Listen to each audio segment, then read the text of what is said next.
आज होता कॉलेजचा शेवट दिवस।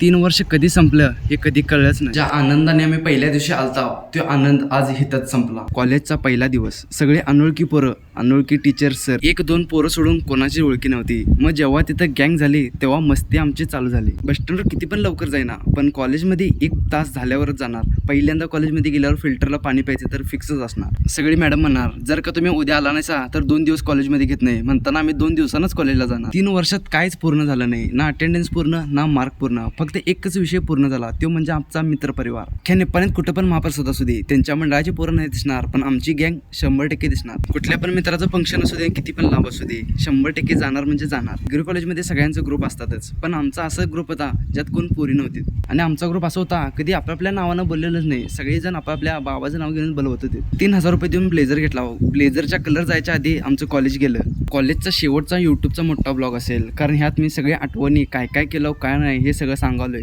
तुम्हाला आमच्या ग्रुपमध्ये सगळी व्हरायटी भेटणार, काळा पांढरा, सावकर, गरीब, फाटका तुटका सगळी गावणार। कारण पोरांची मैत्री पैसा कलर बघून होत नाही, कोण पहिला भेटल ते आपला मित्र। सगळेजण म्हणतात फर्स्ट इयरला जो ग्रुप असतोय ते थर्ड इयर पर्यंत राहत नाही, सगळेजण सोडून जातात, पण आमचा ग्रुप असं होता फर्स्ट इयरला जेवढी होती तेवढीच थर्ड इयर पर्यंत सगळी साथ दिली। आणि जी गेली ती पण काय सोडून गेली नाही, ती भरती झाली, नोकरी लागली, कुठं तर सेटल झाले। माझा कॉलेजचा पहिला दिवस, कॉलेजमध्ये आलो कोणच ओळखीच नव्हतं, फक्त माझं 2 क्लासमेट अवधूत आणि निमेश दोघंजण ओळखीचे होते। पहिल्या दिवशी सगळ्यांची मैत्री झाली, स्वप्नील, अनिरुद्ध, पारस, संकेत, अवधूत, जीवन, उमेश। मग मला पहिला वाटलेलं आमच्या गावातलं मी एकटाच आहे, तोपर्यंत मला बसमध्ये दिसलेत महेश खोत आणि बसू। मग त्यांच्यासोबत राहिल्यावर आर्या, केतन, मितन ही सगळीजण ओळखीच झाले। पहिल्या दिवसापासून हे शेवटचा दिवस कधी आला हे कळलंच नाही। आमचा ग्रुप असा होता, एकट्यानं सबमिट केला नाही असाइनमेंट तर कोणच करत नव्हतं। जे वरती व्हिडिओ चालू आहेत ते फक्त रॅन्डमली चालू आहेत, फक्त मी स्टोरी टेलिंगसाठी हा व्हिडिओ घातल्यात। मग आम्हाला एक असे मॅडम भेटलेत, काय पण असू दे सपोर्ट करायला पुढेच असणार। जेवढं आम्ही मित्रांच्या बरोबर चेष्टा करून बोलतो तसं आम्ही मॅडम बरोबर बोलत होतो। KLE BCA कॉलेज निप्पाणी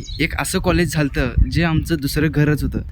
जी मस्ती, जे क्लास बंक, ते पेपर लिहायचं नाही, असाइनमेंट द्यायचं नाही, जी मज्जा ती परत आता कधीच भेटणार नाही। आणि तो एक सकाळचा फोन, तू युनिफॉर्म घातलास तर मी घालणार, तू कॉलेजला गेलास तरच मी जाणार, नाहीतर कोणच जायचं नाही, हा फोन कायमचाच बंद झाला। जे वर्गात कागदाचं प्लेन उडवायचं, बाटलीची टोपणं मारायची, ते सगळं आता संपलं। मग आला तो शेवटचा दिवस, ज्या दिवशी आमचं फेअरवेल होतं। फेअरवेल दिवशी दुःख तर होतंच, पण त्यात अंजारा दुःख होतं की काळा कोटला 90 रुपये घेतल्यात। मग आज शेवटचंच फंक्शन म्हणून मी पारस आणि अनिरुद्ध ठरलो की आज डान्स करायचं। मग स्वप्नील, अवधूत, उमेश, जीवन ते आम्हाला सगळेजण मदत केलीत, मग आम्ही तो डान्स पण केला। मग सगळं फंक्शन तर झालं, मग शेवटी लावली डॉल्बीच नाचताना तर सगळ्यांच्या चेहऱ्यावर स्माईल एवढी होती की काय सांगूच नका, पण मनातलं दुःख एवढं होतं की कुणाला सांगू पण शकत नाही। निम्म्या पोरी तर तिथंच रडालते, पण पोरं रडले की सगळेजण म्हणणार काय पोरगा आहेस, कशाला रडालायस। त्याच्यानंतर आला दुसरा दिवस, त्या दिवशी आम्ही हॉल तिकीट आणायला कॉलेजला गेलतो। आज शेवटचंच म्हणताना धापाधापी खेळायचा विचार केला, सगळं सेटअप ते लावून धापाधापी खेळाव, मग गेला हॉल तिकीट आणायला। आम्ही असाइनमेंट ते अजून काय लिहायला नाही, मग आम्हाला वाटलेलं हॉल तिकीट देत नाहीत, पण कसं काय मॅडमाने हॉल तिकीट दिले। 3 वर्षाचा गोल्डन प्रवास आज हितच संपला।